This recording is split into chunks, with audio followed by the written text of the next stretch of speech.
Hello, good day, Shakers. My name is Captain Shake, and I hope you're all having a wonderful day, and especially a seizure free day. So, today I wanted to talk about something that's really close to my heart, and it's kind of weird to be close to my heart, but trust me, it's close to my heart. Epilepsy and athletics. So, I have been an athlete my entire life, from before epilepsy and continuing after. And there are so many things that I have noticed that I think other people may have noticed if you've been able to participate in sports or were able to participate in sports before the diagnosis, with the diagnosis, and how things changed within your play and stuff. So I'm Canadian, so I played hockey and I also played soccer. Playing soccer, I had to stop with the whole headbutting thing because I was like, sweetie, epilepsy now. That's not gonna happen. But it was just difficult feeling different in practices when they do the headbutting drills, and you'd be like, okay, I'm just gonna sit here for like 10 minutes while you guys go do that. And it's just the little things, I think. But the big one for me was hockey and how it affected my play, my performance, and how people discriminated against me in a major, major way. Basically, let's start at the beginning.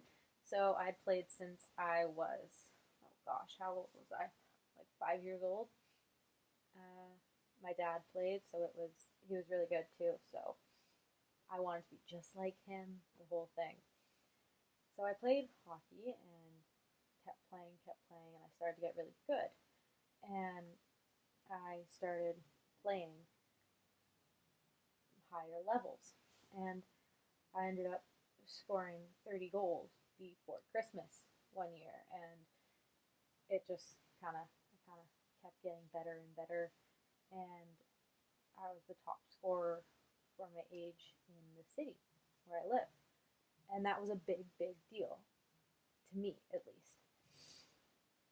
And, you know, everything was going great. I had a good shot, I had a good team, and then everything went kaboom.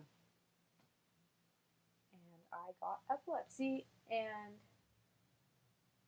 lost everything, really. I got back out on the ice. I was diagnosed in April of 2011. I got back out on the ice in September of 2011, and everything was different. The way I skated, the way I shot, my shot was gone. And if any of you play hockey or know of hockey type things, you can lose your shot sometimes. And I completely lost it. And I never really got it back. I never got the same touch back. I couldn't see the game as well as I used to be able to. So I went from 30 goals before Christmas to 7, 8 goals in a year. And that really, really hurt me. It sounds very small, but it really affected me personally. And I think there's others who it's affected too, but as we continued through the years, I kept playing and I kept suffering side effects, more seizures, just the whole 9 yards, really. And I kept playing, and it was my outlet. It was what I could get my stress of having epilepsy out in was sports. And I feel that some people with epilepsy can have that same feeling. You know, you gotta find your thing that you can take all the frustration of epilepsy out on. Now skip a couple years till when I hit high school. High school sucked, and I will put it into another video for you because there's a lot that went on in high school and even just my grade 12 year. But so, oy, oy, oy. Where do I start really? So I made the varsity team, surprisingly, and I started playing high level again, and it was going pretty okay. And then it was going pretty okay again, and I had a bad coach, and that's all I'll leave it at. Is she really did not like me for some strange reason, but she didn't like me. So I kept playing, I kept playing. I got a really good coach in my grade 11 year, and he played me like like a person, really. My epilepsy had come back with a force in May of 2015, which was my end of my grade 10 year. So when I started playing grade 11, I was frightened that they'd be like, okay, no, you're having a lot of seizures, like maybe you shouldn't play and stuff. But no, they let me play. My coach played me, and it was great. Grade 12 athletics hit the fan. Oy, oy, oy. And there was so much discrimination against myself. And I feel that multiple epileptics can feel discriminated against in the world of athletics, because you are, I'm not I'm not trying to make anyone feel bad, but we are different. We're way more awesome. And they just thought, look, this is something we can tell her no to. Like we can control this part of her. So I go in, I do my first practice, and I get called in, and they're like, hey, you're on suspension. And I'm like, what? It's my outlet. Like, this is how I get this all out. And I suffer with depression and anxiety a lot. So not having that outlet completely destroyed me. I was crying, panic attacks, the whole 9 yards. It was awful. I had a 2-week suspension. That doesn't seem like a lot, but it gets better. So I then had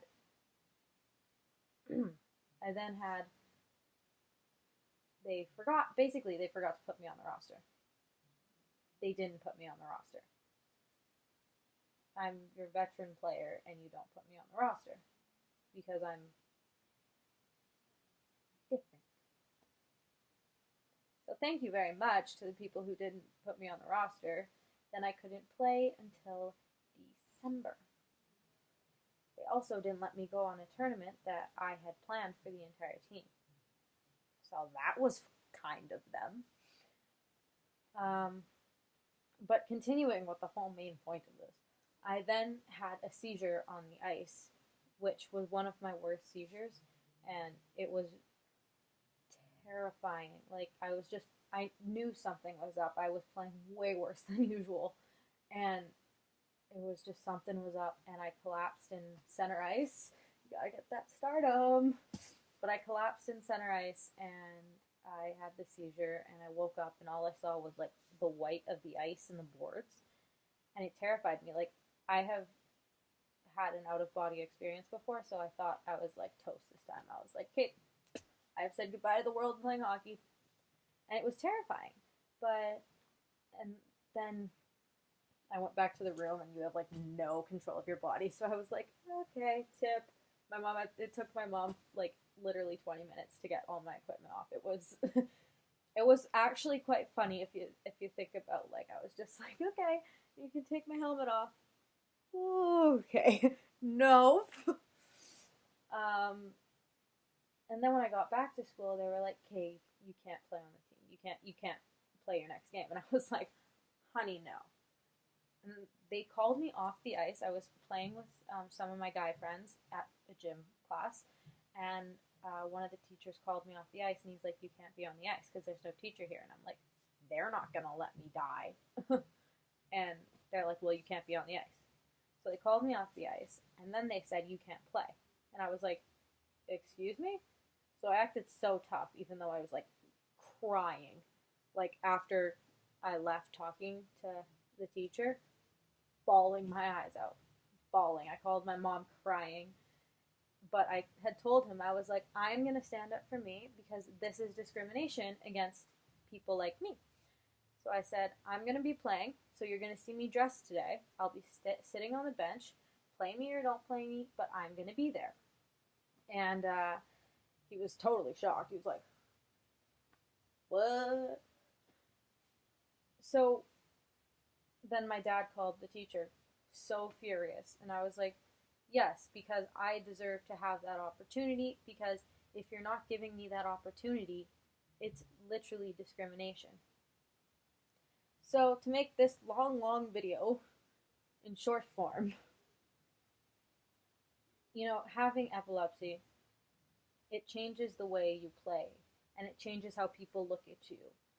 And it gives you, there's a lot of discrimination involved with that. And athletics, in my mind, is a very good outlet for people like us to have. If you can and are able to do athletics, I really hope you continue to do it or start doing it, because personally it really helped me. It may have been really painful, but I had already been in love with the games, like with soccer and hockey, and I wasn't going to give that up because I got sick. I was going to keep fighting through it and just keep pushing on and proving to everyone that I can still do it even though I'm sick.